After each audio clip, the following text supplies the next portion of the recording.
My name is Jason Thomas. I teach media here at Oakcrest High School, and I've been at Oakcrest High School for the past 9 years.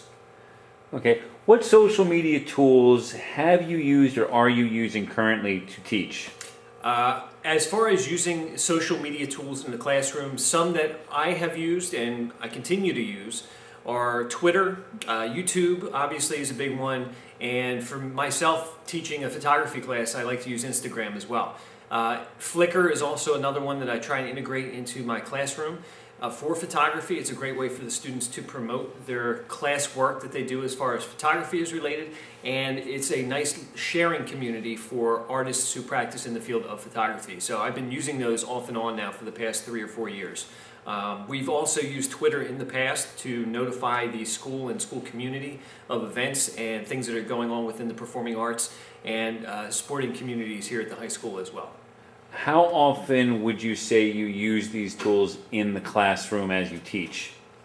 I try to use social media as often as I can as the law or policies permit, as far as monitoring them or allowing students to upload their stuff or comment on them. We've used YouTube in the past, however, current school policies have regulated the way that's allowed to be used. However, I usually start the school year off with Twitter activity, and we use Instagram for our media program to promote whatever's going on within the school community, to promote spirit and pride. And for the photography class, I definitely try and use Instagram and Flickr throughout the school year to promote their students' work. And Twitter is used pretty much almost on a daily basis by our media program, or I use it for classroom activities to comment on photography or other web-based video that students would like to have a discussion on that they wouldn't feel unacceptable or feel out of place commenting on out loud verbally. So it's a way for them to share thoughts and view each other's opinions. How time consuming would you say putting this together using social media is for you? For me, using it's a part of my life. I do use it on a daily basis personally, but academically, once it's in place, it's not that difficult to use. Monitoring it is probably the most time-consuming piece of it. I live in a digital world. I was more or less brought up in a digital world as far as making a transition from analog or 35 millimeter to digital. It was more or less easy because that's what I went to college for, and I certainly learned as much as I could about it. And using it on a daily basis helps me to interact with and communicate with the students better. It's part of their lives, and starting out a couple years ago, using it, getting it in place, that was time consuming, but now on a daily basis, it's not so bad. But again, trying to set it up and watch it and monitor it is probably the most difficult part of it. But for the most part, the kids do a great job, and they know what's acceptable on a school level.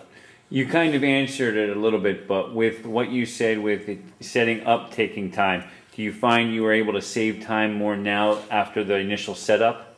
I do feel like I save time after the initial setup. The kids pretty much run it themselves. I oversee what they're putting on, but they're uploading the content themselves. They're putting their stamp of approval on it. They sign a waiver in the beginning of the year that permits themselves to be seen or videotaped or photographed or be heard. So they're meeting the compliance of the school or of the state requirement for that. But as far as what's getting up online or what's going into the social media community, that they're taking care of that end. If I'm looking to promote something specific for my class, or for myself, I'm doing the uploading of that content and viewing it and overseeing it myself. But if it's for interactive classroom discussion, the kids themselves are uploading that, and it's being able to be seen by all of us that way.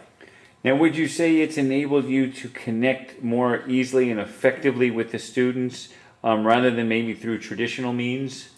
I think yes and no. It's enabled me to communicate a little bit more effectively. I think it's opened up a new way to communicate with students. This is how they live. This is the world that they were brought up in, and this is what they're most used to.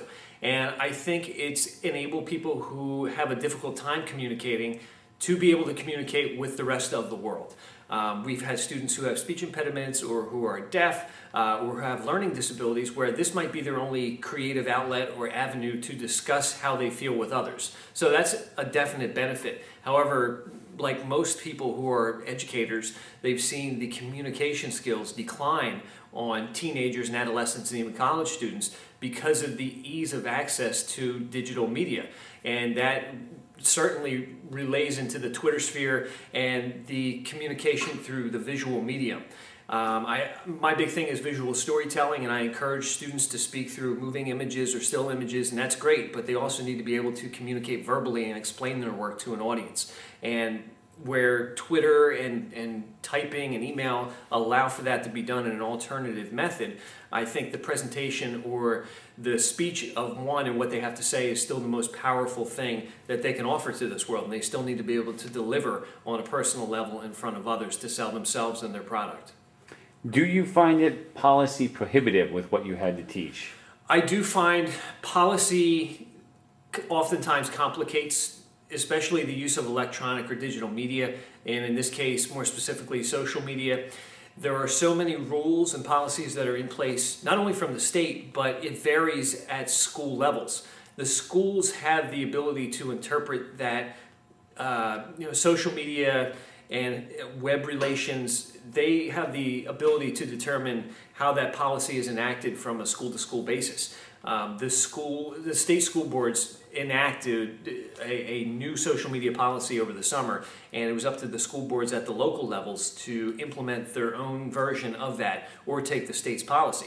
And I think the problem with that is that social media is everywhere. It's a global form of communication, and certainly for what I teach, for having students needing to communicate visually and through digital media, especially needing it at the college level and needing that experience, I think it's definitely prohibitive. There's only certain things that I can do, that I'm able to do within the boundaries of what has been created here, and I'll do my best to work within that and comply with it. But I think going forward within the next 5 years or so, those policies do need to change. New Jersey is a leader of education, and it needs to be a leader in communication as well. And I think, with all the politics that are in place and all the problems that we've had with educators and the relationship with students in the past, it certainly hasn't made things easier. But I think that this type of education that we need to offer to students living in a digital age, the policies need to match the expectations of now electronic testing and electronic communications.